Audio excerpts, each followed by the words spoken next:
Okay, let's dive right in. There's this really intense situation unfolding in Arkansas right now, a massive manhunt. Yeah, a major high-stakes manhunt. We're talking about Grant Matthew Hardin, sometimes known by this pretty chilling name, the Devil in the Ozarks. And the focus is intense because, well, he's not just some minor figure. He's a convicted murderer, a rapist, serving 80 years. And he escaped May 25th from the North Central Unit, Calico Rock Prison.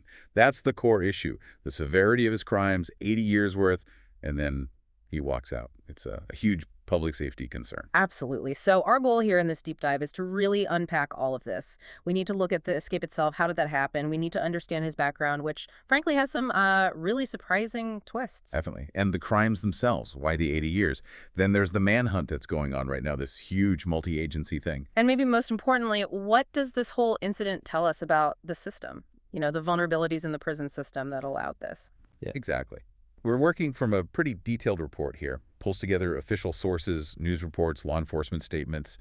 It analyzes the escape, the hunt, the systemic issues underneath. Your job is to pull out the key insights, connect the dots for you, and, well, make sense of it. Because the big question everyone's asking is just how? How does a high-risk inmate, convicted murderer, rapist, serving 80 years, just walk out? Right. And what role did his past play? Because his past is unexpected. And what does it signal about prison security, not just there, but, you know, everywhere? Yeah, those are the questions we need to tackle. Yeah. And to really get it, you have to start with Hardin himself, his background, specifically a part of it that just seems, well, it seems contradictory to his later crimes. It really is jarring. You hear Devil in the Ozarks, murder, rape, and you don't immediately think law enforcement. But that's a huge part of his story. The source material shows he had this extensive history working in various police departments across Northwest Arkansas, not just a brief stint either.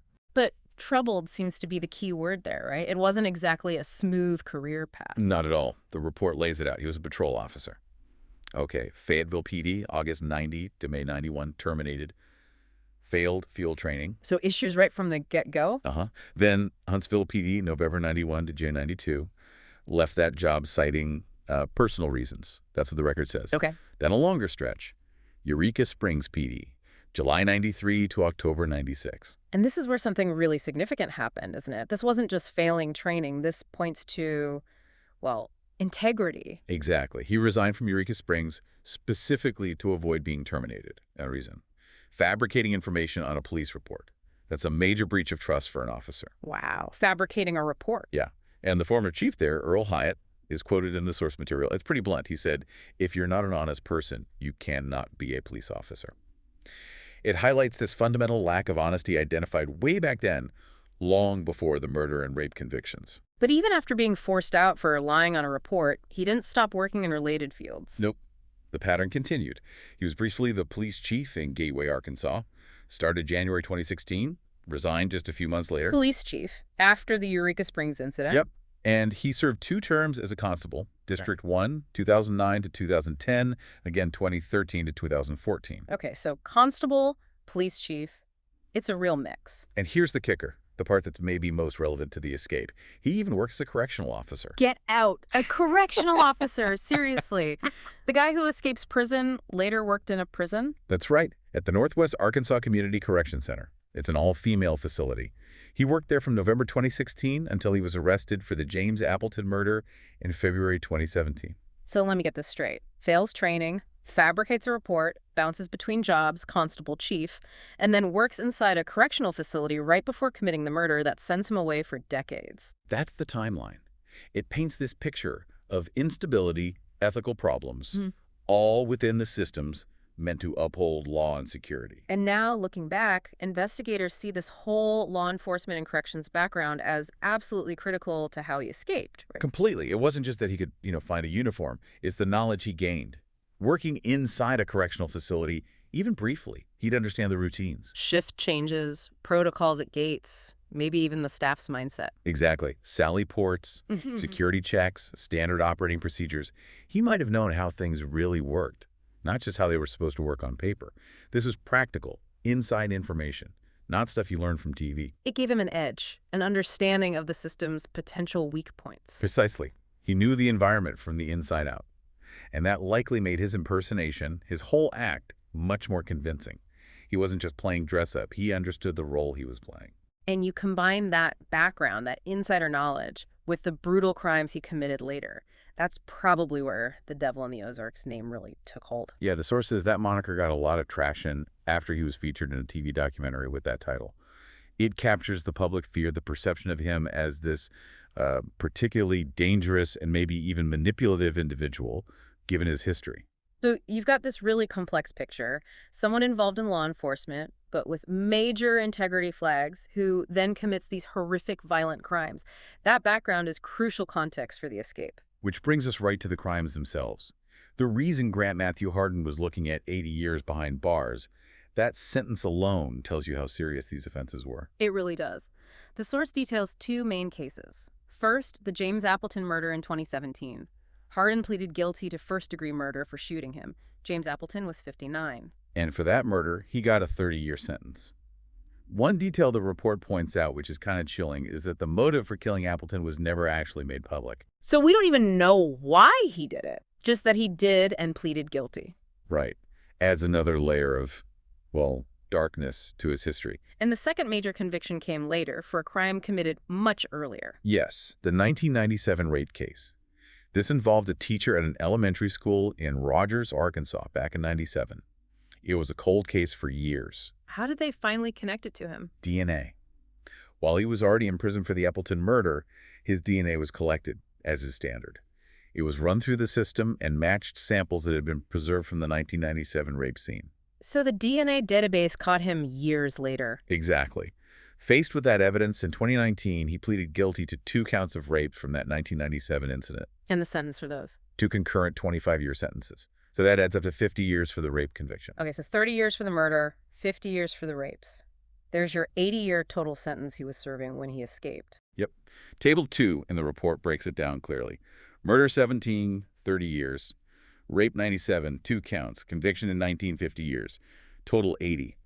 And because of the violence involved, he was classified as high risk.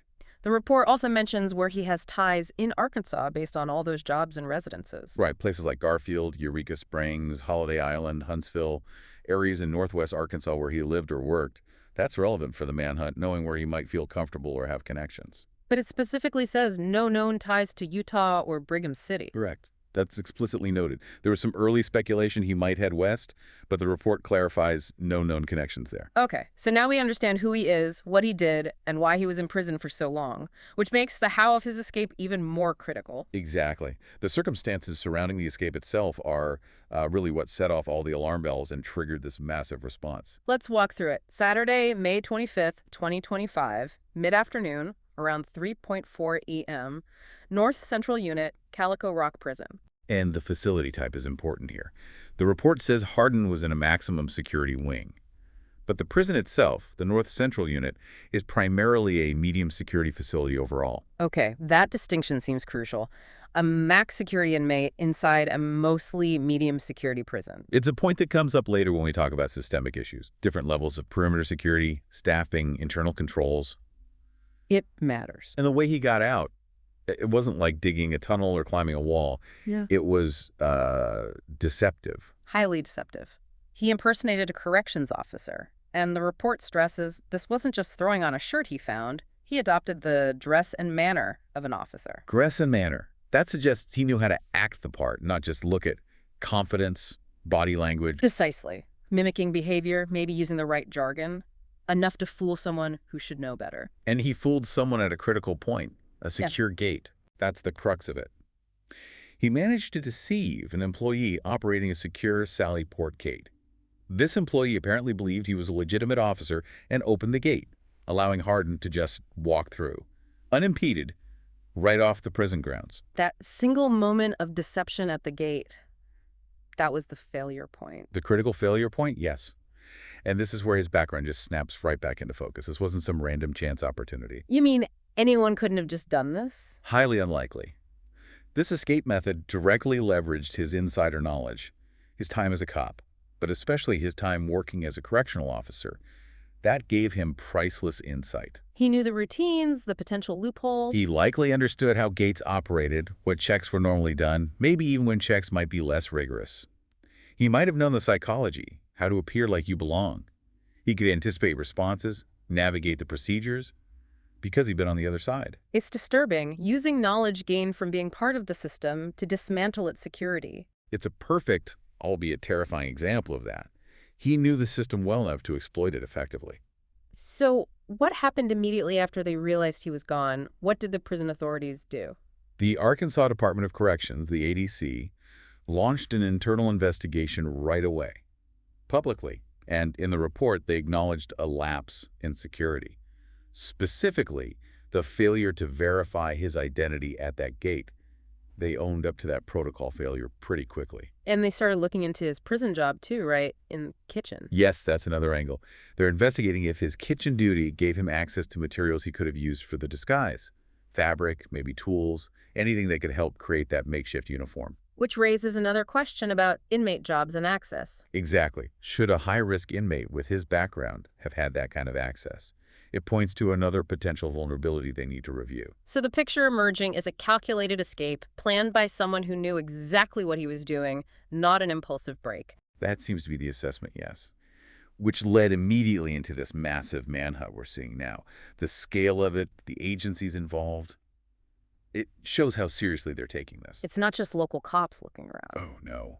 We're talking FBI, U.S. Marshal Service, the Arkansas Department of Corrections internal teams, Arkansas State Police, federal and state resources fully mobilized, high priority. There was some early talk, wasn't there, that maybe he'd already left Arkansas? Yeah, initially a federal court filing mentioned a belief he might have fled the state.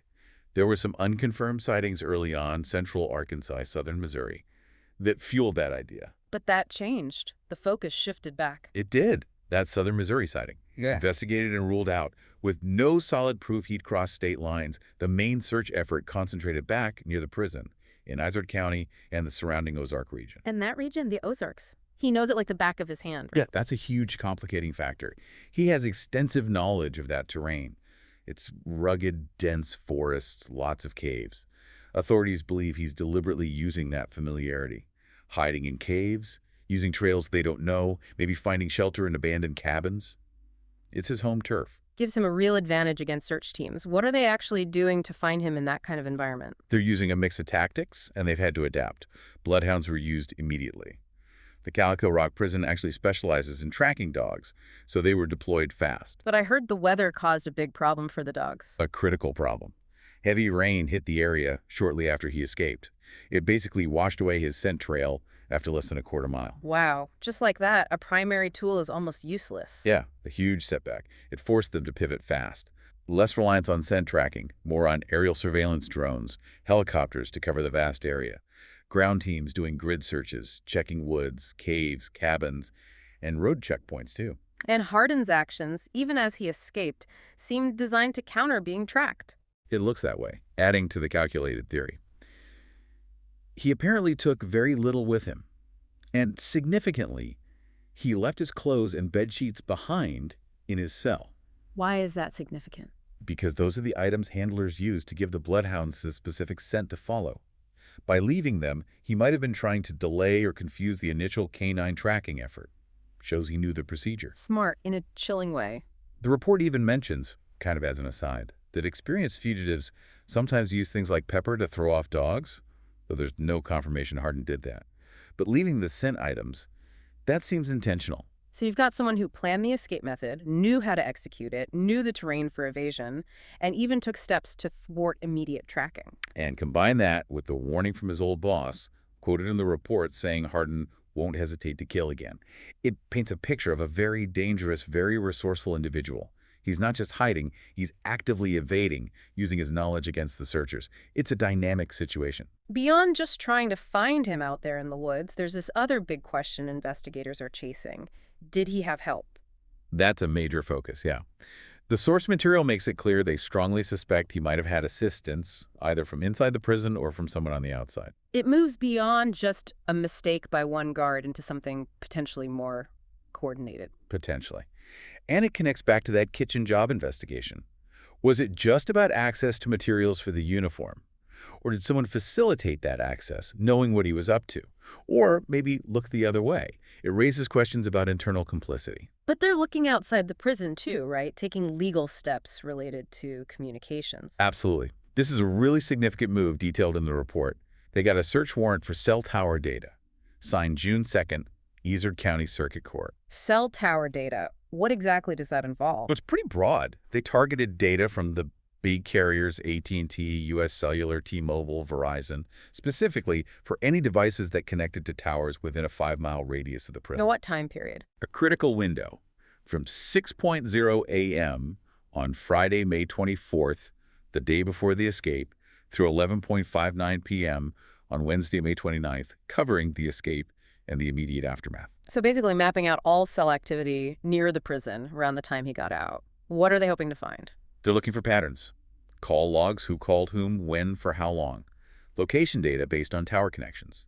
The goal is to identify any suspicious communications, maybe devices that were near the prison at key times, or calls between people that could suggest coordination. Basically, looking for potential accomplices. So could this show if he called someone right before or after? Or if people were coordinating nearby? That's the hope. It might not reveal the content of the calls at this stage, but the pattern of communication, the who, when, and where, that could be crucial evidence. It strongly suggests investigators think external coordination is a real possibility. Maybe someone was waiting, or someone inside was tipping off someone outside. And if they do find evidence of help, either inside or out, what does that mean? It changes everything. If there was complicity, this wasn't just a security lapse by one person. It's potentially a criminal conspiracy. That would trigger a much deeper dive into staff vetting, anti-corruption measures within the prison, everything. The results from that cell tower analysis could be pivotal. This whole thing is already having legal consequences, and it's definitely stirring up some tough questions about the Arkansas correctional system itself. No question. There's the immediate legal action against Hardin for the escape, but then there's this growing scrutiny from state officials about how this could even happen. Let's start with the direct legal fallout for Hardin. What charges is he facing for the escape itself? Right away, May 26th, the day after the escape, Ozarks County Circuit Court issued an arrest warrant. It charges him with second-degree escape. The affidavit filed with that warrant specifically mentions the impersonation of the officer and the employee opening the gate. And the feds got involved legally, too. They did. A federal criminal complaint was filed in Little Rock on May 30th. This brings the FBI and U.S. Marshals officially into the legal pursuit, not just the manhunt. It underscores the seriousness, potential interstate issues, and gives them broader jurisdiction if needed. Plus the cell tower warrant, we just talked about another formal legal step. Definitely. That's part of the active investigation, using the legal system to gather evidence about how the escape occurred and who else might have been involved. Okay, now shifting to the bigger picture, the systemic questions. The report mentions state lawmakers are raising concerns. Yes, State Representative Howard Beatty and State Senator Matt McKee. They've formally contacted the chairman of the Arkansas Board of Corrections about this. Their main point is why.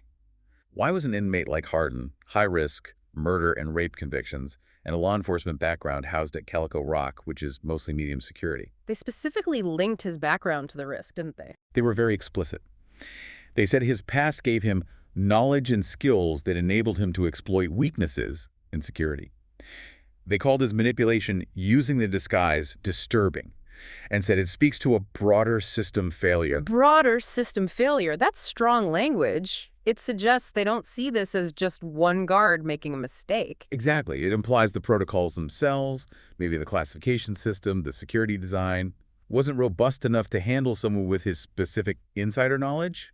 He understood the system's dynamics, not just the rules, and used that understanding. So it throws open questions about how inmates are classified, not just by crime, but by specific risk factors like prior relevant experience and where they get placed. Big time. Was putting him in a max security wing inside a medium security facility truly adequate? Is that the same level of security as a dedicated maximum security prison? Probably not. Does the report suggest why he might have been placed there? It touches on common factors in prison systems. Things like overcrowding in the actual max security prisons, maybe budget issues limiting space or staffing, or possibly just underestimating the specific escape risk posed by his background, focusing more on his sentence length or violence history. It highlights that tension between ideal security and practical realities. It does. And the lawmakers seem determined to force changes. Their letter says they'll review inadequacies or deviations that allowed this. So this could lead to real policy shifts. It seems very likely you could see stricter rules for inmate jobs, especially for high-risk individuals. Definitely enhanced ID verification at gates, maybe biometrics, multi-factor checks, things harder to fake than just looking the part. This one escape could really force Arkansas to rethink its whole approach to high-risk inmates, classification, maybe even funding for higher security prisons. It absolutely could. It's a wake-up call. A demonstration that security needs to account for inmates who know the system from the inside. This case will likely drive policy discussions for some time. So, wrapping things up here. The hunt for Grant Matthew Hardin is obviously still very active, very challenging for law enforcement. It really is. His calculated escape, using that specialized knowledge, his familiarity with the Ozarks terrain, the weather hampering the initial search, it's made this incredibly difficult. He's proven resourceful, And catching him is crucial for public safety, given his history. without a doubt.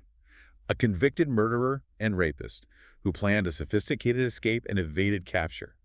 He's considered extremely dangerous. Getting him back into custody is the top priority. It requires ongoing cooperation between all those agencies, FBI, marshals, state police, ADC. And public help is key too, right? Absolutely vital, especially in a sprawling, rugged area like the Ozarks. People seeing something, hearing something, a timely, accurate tip could be the break they need. Law enforcement is really counting on public vigilance. And there are clear ways for people to report information. Yes, the main channels mentioned are the FBI's tip line, 1-800-CAL-FBI. That's 1-800-225-5324. Or online at tips.fbi.gov. Contacting the local FBI office works too, or the nearest U.S. Embassy if you're outside the country. The Little Rock FBI field office is coordinating things. And they've increased the reward significantly. They have, up to $25,000 now, offered jointly by the FBI and U.S. Marshals for information leading directly to his arrest. It's a serious incentive for anyone who might know something. There was also that updated photo rendering released by ADC. Right, that's important too. It tries to show what he might look like now, possibly with facial hair, maybe thinner from being on the run. Helps people recognize him if his appearance has changed from older photos. Looking beyond this specific manhunt, though, this whole incident with Hardin, it has much wider implications, doesn't it? It really does. It's a stark reminder for correctional systems everywhere about the unique risk posed by inmates who have that kind of insider knowledge, ex-law enforcement, ex-corrections officers, maybe even certain military backgrounds. That knowledge essentially becomes a tool, a weapon against the system itself. Exactly. And it forces systems to constantly rethink and adapt their security. Not just walls and fences, but inmate classification, really drilling down on unique risk factors. Verification procedures at checkpoints need to be foolproof, or as close as possible. Yeah. And scrutinizing inmate jobs and access. This case will be studied, no doubt, to figure out how to prevent the next escape like this. It really makes you pause and think, doesn't it? How someone's professional past, knowledge gained in a field meant to ensure security, like law enforcement, can be twisted and used to exploit the very weaknesses within that system. It forces us to ask, how should institutions assess risk?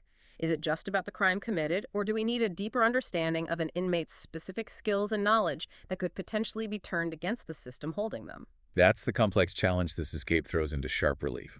Constant vigilance, constant adaptation. It's essential